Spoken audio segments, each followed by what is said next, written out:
Hello friend, फिर से एक नए वीडियो में आप लोगों को स्वागत है। चैनल पर नए हैं तो चैनल को सब्सक्राइब कर दीजिएगा। आज की इस वीडियो में आप लोग को हम बताएंगे कौन सी चैप्टर से अधिक प्रश्न पूछता है और कौन से चैप्टर से अधिक प्रश्न आने वाला है मैथ के सवाल। तो आप लोग ध्यान दीजिएगा, आज की इस वीडियो में आप लोग को पूरी डाउट क्लियर हो जाएगा कि कौन सी चैप्टर से अधिक सवाल आएंगे जो आप लोग को अधिकतर पढ़नी चाहिए और अधिकतर उस पर ध्यान देनी चाहिए, अधिकतर सेल्फ स्टडी करनी चाहिए। तो यहाँ पर ध्यान दीजिएगा, हम यहाँ पर आप लोग के सामने मैथ का बुक दिखाऊंगा जो आप लोग को क्लास 10th के लिए है। पूरा डिटेल से आप लोग समझ लीजिए।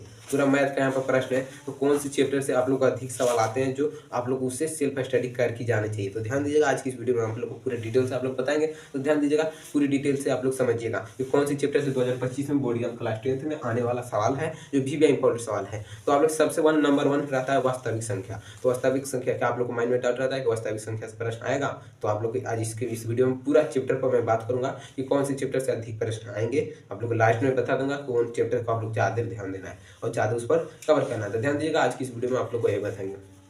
तो नंबर 1 आता है आप लोग को वास्तविक संख्या। अगर आप लोग चैनल पर नए हैं तो चैनल को भी सब्सक्राइब कर लीजिएगा। तो नंबर 1 पर आता है वास्तविक संख्या। तो क्या वास्तविक संख्या से अधिक प्रश्न होते हैं? तो ये मैं आप लोग को बता देना चाहता हूँ कि वास्तविक संख्या से सिर्फ 4 नंबर का प्रश्न आएगा। 4 नंबर का प्रश्न आएगा। 2 नंबर के जो आता है ये बराबर बी क्यू प्लस आर निकालने के लिए जो महत्तम एचसीएफ निकालना होता है, और दूसरा आप लोग को 2 प्रश्न इसी में दिया रहेगा जिसमें आप लोग को एक प्रश्न बनेगा। देखिए आप लोग को क्या लघु उत्तरीय प्रश्न कितना आता है? 30 नंबर का। 30 नंबर का कितना आता है? लघु उत्तरीय प्रश्न आता है 30 नंबर का। 30 प्रश्न आते हैं, 30 प्रश्न आते हैं जो आप लोग को यहाँ 15 बनाना होता है, आप लोग को 30 नंबर मिलता है। लघु उत्तरीय प्रश्न कितना नंबर का आता है? 30 नंबर का। और क्वेश्चन भी कितना रहता है? 30। उसमें बनाना कितना होता है? 15 कि बनाना कितना होता है? 15। तो आप लोग यहाँ 30 नंबर प्रश्न आएगा, उसमें 15 को बनाना है। तो आप लोग पूरा आसान तरीका है। तो यहाँ पर हम क्या वास्तविक संख्या से कितना नंबर को बोले? 4 नंबर। अब आगे चलते हैं, कौन चैप्टर से आगे चलता है। तो अगला चैप्टर ध्यान दीजिएगा, अगला चैप्टर आपके सामने हम यहाँ पर निकाल रहे हैं। अगला चैप्टर है जो आप लोग को यहाँ पर काफी ज्यादा इंपॉर्टेंट चैप्टर है, बहुपद। क्या बहुपद से प्रश्न आने वाला है 2025 में? तो इसमें क्या हम बताएंगे? यस, बहुपद से प्रश्न आने वाला है, वो भी 4 नंबर का। जो 4 नंबर का प्रश्न आने वाला है, आप लोग मेरा एक टॉपिक को आप लोग नोट कर लीजिएगा। बोर्ड एग्जाम बाद आप लोग कमेंट भी कर सकते हैं कि कौन से चैप्टर से नहीं आया था। तो आप लोग कमेंट भी पूछ सकते हैं, मैं रिप्लाई भी देता रहता हूँ। तो आप लोग ये समझ लीजिए। तो बहुपद से कितना आएगा? 2 प्रश्न आएगा, जो आप लोग उसमें एक भी बना सकते हो। तो आप लोग चल जाइए, क्योंकि 30 प्रश्न में 15 ही बनाना होता है। अगला चैप्टर है, ध्यान दीजिएगा, अगला चैप्टर जो आप लोग को काफी ज्यादा इंपॉर्टेंट रहता है, हर एक साल जो बोर्ड एग्जाम में आते रहते हैं। अगला चैप्टर आप लोग समझिए, 2 चर वाला रैखिक युग्मक समीकरण। तो इस चैप्टर से कितना नंबर का सवाल पूछेगा? तो पूरी की पूरी 10 नंबर की सवाल पूछा है। तो वो आप लोग कैसे, वो बता देता हूँ कि अगला चैप्टर से 2 चर वाला रैखिक समीकरण रैखिक युग्मक समीकरण है। 2 चर वाला रैखिक युग्मक समीकरण जो अगला तीसरा चैप्टर है, तो उसमें ज्यादा 10 नंबर के सवाल पूछने का चांस है, क्योंकि 5 नंबर के हर एक साल कंटिन्यू रहता है ग्राफ। कंटिन्यू मतलब लगातार वो जारी रहता है ग्राफ, आप लोग का हर एक साल 5 नंबर के आता है। तो वो आप लोग को सबसे ज्यादा ध्यान दीजिएगा। तो इस चैप्टर पर आप लोग ग्राफ जरूर 1 से 2 बार सेल्फ स्टडी कर लीजिए। ग्राफ एकदम आसान तरीका से आप लोग सोल्व कर सकते हैं।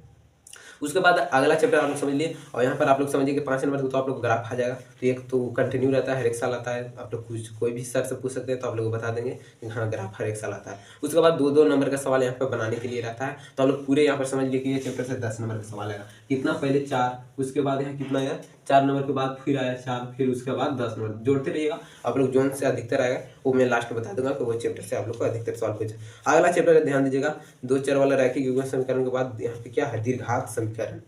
क्या दीर्घात समीकरण से प्रश्न रहेंगे? तो सिर्फ क्या लघु उत्तरीय प्रश्न रहेंगे। लघु उत्तरीय प्रश्न क्या? दीर्घात समीकरण से सिर्फ लघु उत्तरीय प्रश्न रहेंगे। तो लघु उत्तरीय प्रश्न सिर्फ दीर्घात हुए वो 3 प्रश्न रहेंगे। कितना? 3 प्रश्न रहने वाला है। तो वो 6 नंबर का प्रश्न है। आप लोग समझ लिए, पहला से 4, दूसरा से 4, तीसरा से 10 नंबर और चौथा से 6 नंबर। अब आगे चलते हैं, वो भी लघु उत्तरीय प्रश्न आएंगे, 2-2 नंबर के प्रश्न। और समांतर श्रेणी आगे क्या आता है? 5वां चैप्टर समांतर श्रेणी। तो उससे समांतर श्रेणी से हर एक साल तो नहीं रहता है, पर कभी कल आप लोग को 5 नंबर के भी सवाल डाल दिया जाता है। तो ये आप लोग जरूर ध्यान रखिएगा कि 5 नंबर का भी सवाल आता है। ऐसे इससे मैं मैक्सिमम 6 नंबर का पूछ रहा हूँ जो आप लोग को समांतर श्रेणी से आने वाला। उसके बाद आप लोग समझ लीजिए, अगला है समांतर श्रेणी के बाद आप लोग ध्यान दीजिएगा, मैं यहाँ पर बुक से पूरे डिटेल से आप लोग को बताने वाला हूँ जो एक्सपीरियंस है। उसके बाद त्रिभुज से मान लीजिए कि आप लोग को 15 नंबर के सवाल रहेगा।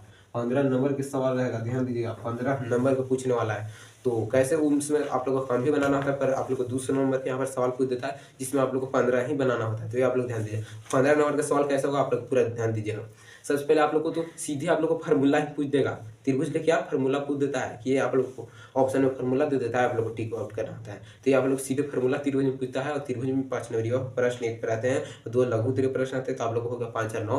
और ऑब्जेक्टिव में आप लोग 6 नंबर 7 नंबर ऑब्जेक्टिव भी रहता है त्रिभुज से। त्रिभुज बड़ा लॉन्ग चैप्टर है, तो आप लोग ये ध्यान दीजिएगा। अधिकतर बच्चों के यहाँ त्रिभुज ही समझ में नहीं आता है, तो कोई बात नहीं है, अगला भी त्रिकोणमिति आप लोग बहुत जारी है, 40 नंबर का सवाल रहता है। तो ये आप लोग लास्ट तक जरूर बने रहेगा वीडियो में, आप लोग पूरा डिटेल से। तो त्रिभुज आप लोग समझ गए कि कितना नंबर गए, 15 नंबर के। उसके बाद है, ध्यान दीजिएगा, उसके बाद है यहाँ पर देखिए त्रिकोणमिति हम यहाँ पर आ गए। तो त्रिकोणमिति में कितना नंबर का सवाल, तो पूरे 40 नंबर के सवाल है।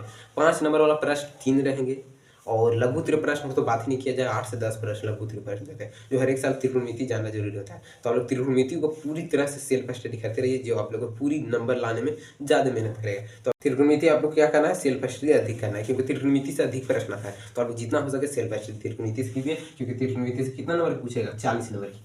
आप समझ लीजिए कि फर्स्ट कितना, अगर अधिकतर पूछा जाए कि सबसे ज़्यादा पूछने वाला चैप्टर है वो त्रिकोणमिति है। उसके बाद क्या त्रिकोणमिति बन गया सबसे ज़्यादा पूछने वाला चैप्टर, और सबसे उसके बाद सेकंड के बाद इस सबसे उसके त्रिकोणमिति के बाद कौन सी ऐसी चैप्टर है जिसमें ज़्यादा प्रश्न होता है, तो उसके बाद क्या हो गया त्रिभुज, जो 15 नंबर का सवाल होता है। आगे भी चलते हैं, और भी ऐसे प्रश्न चैप्टर हैं जो आप लोग को ज़्यादा प्रश्न होते हैं। यहाँ आ गया त्रिकोणमिति का परिचय, जो एक त्रिकोणमिति के रहता है चैप्टर, छोटा सा चैप्टर रहता है जो त्रिकोणमिति का परिचय। तो उससे 1 या 2 नंबर का, एक वो लघु त्रिकोण प्रश्न रहेगा और एक दूर के, मतलब 6 से 7 नंबर का पूछता है हर एक साल। वो 5 नंबर का पतंग वाला जो प्रश्न आप लोग को दिया होगा, हार्डली से हार्डली 15 या 16 प्रश्न है त्रिकोणमिति का परिचय चैप्टर में से, जो 9 नंबर चैप्टर है, तो हाइट ऑफ डिटेल्स है जिसे बोलते हैं इंग्लिश में। तो उस चैप्टर से 15 प्रश्न है। 15 प्रश्न में आप लोग को ये प्रश्न, वही प्रश्न को आप लोग क्या करता है, डायरेक्ट छाप देता है बोर्ड एग्जाम में। तो आप लोग 15 प्रश्न भी बना लीजिएगा ना, तो एक समझ लीजिए कि आप लोग को 5 नंबर कंटिन्यू हो गया, 5 नंबर आप लोग पूरा गारंटी से आ गया। तो उसमें से हर एक साल एक न एक प्रश्न आता है, 15 सवाल में एक न एक प्रश्न आता है। हम भी जब बोर्ड एग्जाम दिए थे उसमें 15 सवाल आप लोग के सामने बना लिए थे, आपको सामने बोले, पर 15 सवाल मैं सोल्व करके गया था जिसमें एक सवाल रह गया। तो मेरा नंबर आप लोग जानना चाहते हैं तो 450 नंबर बोर्ड एग्जाम में आया। तो ये आप लोग जान लीजिए। अगला हम चलते कंटिन्यू रखते हैं। तो ये आप लोग को कितना नंबर पूछेगा, तो यहाँ पर आ गया कितना नंबर के, 8 नंबर के। 8 नंबर के जोड़ लीजिए, लघु त्रिकोण प्रश्न 2 भी रहता है, तो 8 नंबर का सवाल आ गया। उसके बाद यहाँ पर ध्यान दीजिएगा, आगे क्या है, अनुप्रयोग के बाद यहाँ पर हाइट ऑफ डिटेल्स के बाद यहाँ आता है क्षेत्रफल और वृत्तीय क्षेत्रफल और आयतन। इससे ऑब्जेक्टिव सवाल अधिकतर पूछते हैं। 5 नंबर वाला भी सवाल एक पूछते हैं, नहीं इस 5 नंबर वाला प्रश्न दीर्घ उत्तीर्ण नहीं थे, ऑब्जेक्टिव रहते हैं। इससे आप लोग इसे 4 या 6 नंबर को पूछ लीजिए इसे। तो इसे 6 नंबर के सवाल पूछते हैं हाइट यहाँ पृष्ठीय क्षेत्रफल से। तो ये आप लोग को जानना भी नहीं पड़ेंगे, तब पर भी आप लोग 100 में 100 नंबर ला सकते हैं। आप लोग ये माइंड में आप लोग नहीं सोचिए कि मान लीजिए कि मान लो त्रिभुज नहीं पढ़े या त्रिकोणमिति आप लोग को पढ़ना जरूरी होता है। ये हर एक बच्चों के लिए, क्योंकि मैथ का रीढ़ त्रिकोणमिति को ही बोला गया। अधिक आधा से अधिक, आधा से थोड़ा सा कम अधिक यहाँ होता है त्रिकोणमिति के। पूरा नंबर यहाँ पे त्रिकोणमिति का निचोड़ रहा है। तो आप लोग सिर्फ समझिए कि त्रिकोणमिति आप लोग नहीं पढ़िएगा तो 100 में 100 नंबर होगा। तो अगर आप लोग इस चैप्टर 15 नंबर की भी नहीं पढ़िएगा ना त्रिभुज वाला, तो आप लोग का नंबर भी आ जाएगा। तो वो आप लोग समझ लीजिए। उसके बाद आप लोग समझ लीजिए, यहाँ पर आप लोग उल्टा दिखने में लग रहा होगा, तो आप लोग नहीं समझिएगा, आगे का कैमरा है इसलिए यहाँ पर उल्टा आप लोग यहाँ बोल रहे हैं, उस आवाज़ को समझने का प्रयास कीजिए। उसके आगे यहाँ पर सांख्यिकी में से सिर्फ 5 नंबर का सवाल पूछता है। एगो दीर्घ उत्तरीय प्रश्न, 1 से 2 रहते हैं यहाँ क्या, एक प्रश्न रहता है लघु उत्तरीय प्रश्न। तो 7 नंबर का आप लोग सांख्यिकी समझ लीजिए। उसके बाद यहाँ पर क्या है, परिक्ता। अब यहाँ लास्ट आ गए। फिर सांख्यिकी आप लोग माध्य माध्यिका में से 5 नंबर के 2 प्रश्न रहते हैं। उसके बाद आता है दीर्घ, यहाँ परिक्ता से सिर्फ 2 नंबर का एक लघु उत्तरीय प्रश्न आता है, 1 या 2 ऑब्जेक्टिव प्रश्न आता है। तो 4 नंबर का पूछता है। परिक्ता सबसे छोटा चैप्टर है, मस्त चैप्टर है, जो आप लोग को पढ़ने में काफी ज्यादा इंपॉर्टेंट भी रहता है। तो ये आप लोग पूरे डिटेल से समझ गए कि मैथ से कौन सी चैप्टर से ज्यादा सवाल आते हैं। अगर आप लोग चैनल पर नए तो चैनल को सब्सक्राइब कर लीजिएगा। मिलता है अगले वीडियो में। आप लोग कमेंट भी कर दीजिएगा कि अगला वीडियो कौन से टॉपिक पर लेकर आऊँ। तो आप लोग चैनल पर नए तो चैनल को सब्सक्राइब कर लीजिएगा। मिलते हैं अगले वीडियो में, तब तक के लिए आप पढ़ते रहिए।